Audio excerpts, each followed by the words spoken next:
Hello and welcome to another video review. This is Kane Lynch 2 Dog Days for PC, Xbox 360, and PlayStation 3. This is a third-person shooter and the sequel to Kane Lynch Dead Men. It was developed by IO Interactive and published by Eidos Interactive under the banner of Square Enix this time, and it was released in August of 2010.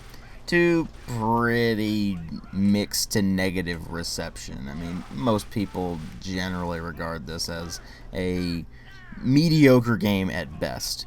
And the one thing everybody brings up about it, because it's easy to make fun of it for this, is that there's a level where you run around naked.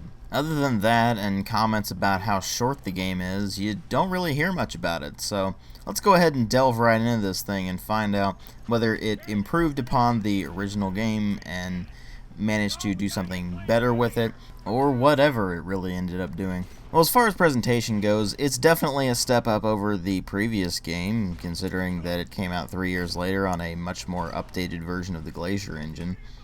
And what you find here is that while some things actually look fairly decent, particularly with the detailing on the environments, and some of the light sources in the game look rather nice, they also managed to screw a lot of things up. For example, the characters look extremely plasticky, and like the original game, lip syncing is a fairly irritating problem in that it's barely even there, and it doesn't really match up to what they're saying at all in a game from 2010, when games had nailed this back in 2004. But moving on from that, you will find that until you go into the options menu and fiddle with some things, you're going to be experiencing more than just the bright flashing lights that you're seeing in this thing. There is a lot of lens flare, a lot of screen distortion, and another weird effect they throw in there is a pixelation style blur, where this covers up the genitals when it's during the naked portions of the game, but it also pops up on enemies' faces sometimes if you blast them in the face. I'm not entirely sure why it pops up, but it's kind of an interesting effect. It's not really all that helpful to the game, but it's just kind of a neat effect. And if it were just those particular effects, then it would be alright. I could deal with it even though it is pretty annoying sometimes. But unfortunately, IO Interactive, in their infinite wisdom, decided to throw in some of the most ridiculous amount of camera shake I have ever seen in a video game. Hell, I've ever seen in a movie, for that matter. See, camera shake is a good effect when used sparingly or when used in a very tightly controlled manner. When you do what Kane Lynch 2 does, and, well, just wobble the camera all over the damn place whenever you do so much as breathe, then it gets infuriating, and on top of this infuriation, it's incredibly nauseating, which is why I'm only going to show you a very brief clip of that, because it actually made me extremely nauseous when playing it with the shaky cam enabled. Luckily, they had the foresight to put in a feature in the options menu called Steadicam. Turn that on immediately or you will get nauseous playing this thing, because the camera shake is horrendous. And that's not the only negative thing with the graphics either. It has plenty of graphical glitches and clipping issues, which I'll show you a clip of right now.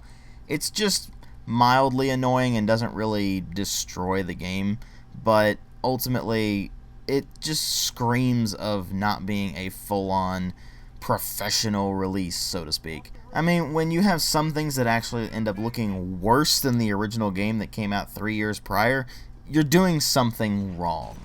And then there's this sound design, where most of the guns sound pathetic, if not outright using stock sounds, and the music is barely even there to begin with, and the only song I even remember from the game in its entirety is what plays when the credits roll at the very end of the game, purely because it has basically nothing to do with what preceded it. I mean, even the previous game had a few tracks that were actually fairly decent. This one's got nothing. At least it has mostly decent voice acting, at least from the title characters, Kane and Lynch. From the supporting cast, it ranges from fairly average to pretty awful. And the accents are just kind of overdone in this thing to a pretty ridiculous degree, so it just ends up being kind of annoying more than anything else. And so what you're left with is a presentation that leaves you very, very cold, even though it is rather unique as far as video games go. The thing is, uniqueness doesn't always mean it's a good thing. But as messy as the presentation is, what really matter are the story and the gameplay. And the story in this is actually centered around Lynch as opposed to Kane. The original game was centered around Kane, this one is centered around Lynch. And it takes place in Shanghai, where Lynch now has a girlfriend and apparently has his schizophrenia under control because he doesn't have a single episode throughout the entirety of the game. And he is working for an English expat named Glazer. And so Lynch ends up setting up a deal with Kane in order to smuggle arms to some other place. And Kane apparently needs this deal something fierce. So Kane ends up going over to Shanghai, and when he arrives, he goes and meets up with Lynch, and Lynch ends up having to take care of some business while they're out. And in the process, they get involved in a chase and numerous shootouts, which in turn ultimately leads them to basically be up against the big bad, so to speak, where they're basically up against the biggest, toughest SOB in the Chinese underground, who has all sorts of political connections and resources at his disposal to make their lives a living hell and try to kill them for what they did. Now, I'm not going to spoil much of the story, but unfortunately there isn't much to spoil. The game is 3 hours long. I'm not joking. It is 3 hours long. And what minuscule amount of story there is basically is just Kane and Lynch trying to get away from this crime boss and survive, and not doing a particularly great job of it. And that's kind of it. They try to throw in a few twists here and there that you see coming from a mile away. In fact, you see them coming from the very, very beginning of the game. And you just end up not even giving a crap about anything that's going on. And once again, Kane and Lynch as characters are not particularly compelling. They're pretty flat and lifeless characters whose only real defining traits are that they're basically bad guys and they cuss like sailors. That's kind of it, really. But what really amused me about this game is that when you get to the ending, you're thinking there's going to be an ending cutscene, and there isn't. You heard that right. This game doesn't have an ending. It has what would be a transition to another level, except that it just cuts straight to the credits. And this incredibly out-of-place song. It's really weird.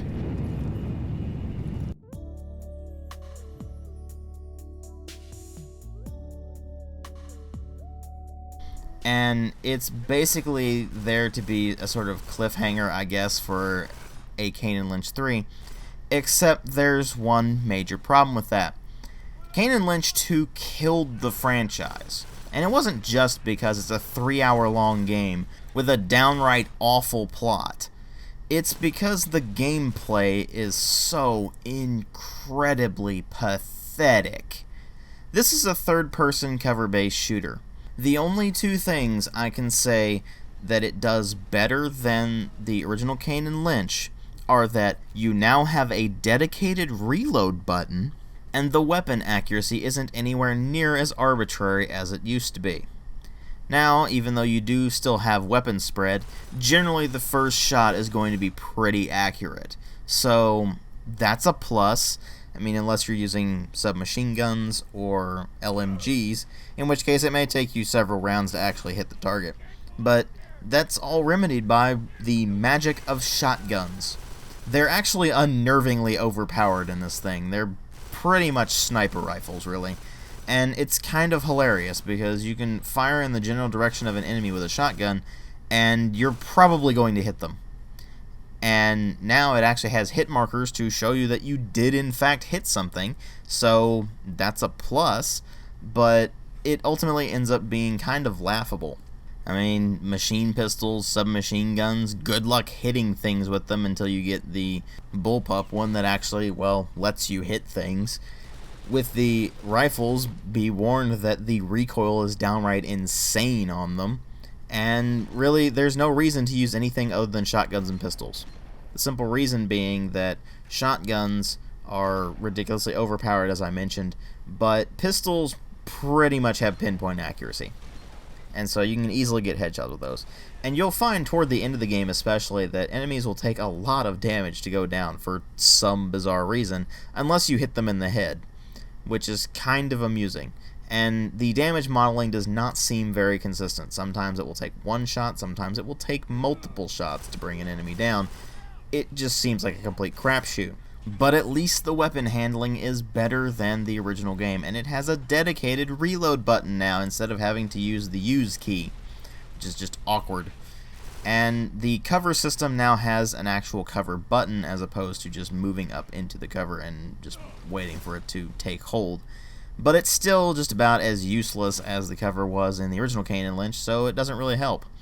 They removed the tactical element entirely. The only character you're with the entire game is your partner, whether you're playing as Kane or whether you're playing as Lynch.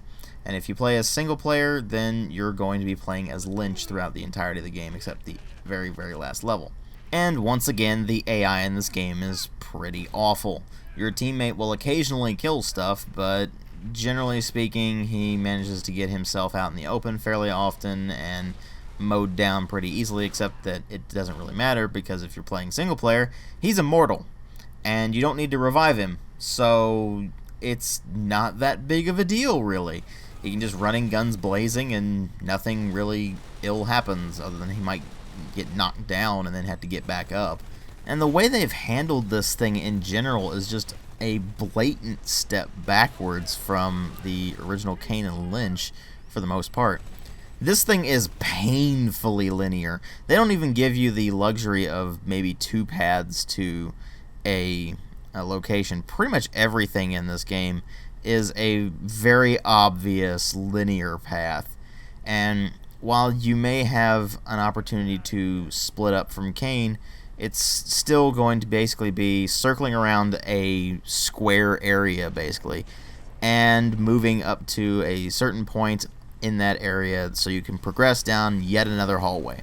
And it really doesn't help that pretty much all you're doing throughout the entirety of the game is moving from room to room, finding cover, taking cover, and occasionally poking your head out to shoot at things. That's pretty much it. There's very little to no variety in this thing. They do throw in one bit where you are a chopper gunner, because of course they do. And they throw in a couple of sort of stealth bits, although the stealth in this is just awful, which is kind of hilarious coming from the guys who made the Hitman games. But the stealth mechanics are only used for a very brief time, basically until you can get your hands on a weapon. And that's really it. It's just go from point A to point B, shoot everything in the way, maybe press a button at the end of the area to open a door, or kick in a door. And that's pretty much it. It's actually kind of insulting just how lazy this game is.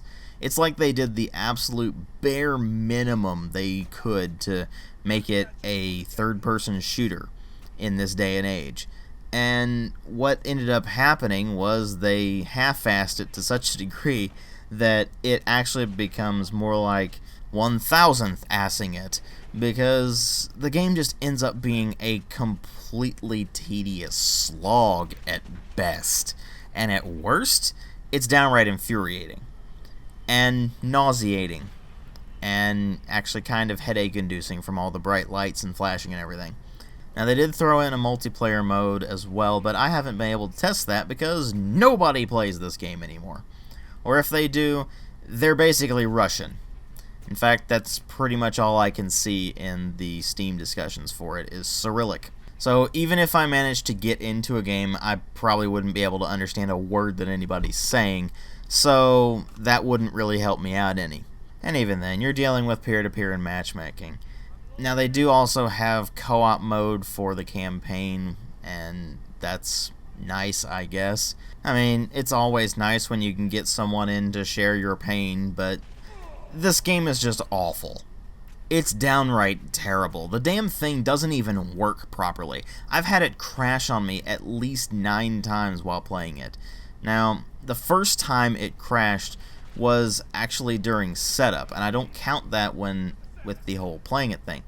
And by crash, I mean it blue screened while installing the game. When that happens, you know there's something horribly wrong. Luckily, I tried it on a different computer and it worked fine, but just come on. A game should not blue screen ever. Especially not during freaking installation of all things. And as far as the crashes go, some of them were just completely random. Some of them were tied to my save file getting corrupted, apparently, where it messed up the checkpoints and then I just had to restart the level and then it worked fine. And one of them was oddly enough related to me turning off the subtitles. Quite literally, all I did was switch off the subtitles and it crashed the game. The game is just disgracefully awful. And even better, when this thing released, they charged full price for it. A full $60 when it came out for a 3-hour game. It's just downright insulting, and even though I picked it up during the Humble Bundle, it still feels like I paid way too much for the thing, which would have basically been a few cents. The first game was bad enough, but then they made the sequel. Kane Lynch 2 Dog Days is the final nail in the coffin for the franchise. If this thing ever gets resurrected, it will elicit the inevitable "Why? Why?" from both myself and pretty much every other gamer out there who ever actually played the Kane Lynch games. I have not run into a single person who has liked this game. Not a single one. And I know people who absolutely love really terrible games, and yet they won't touch this thing with a 10-foot pole. That should tell you something. I give it a 1 out of 5. Thanks for watching.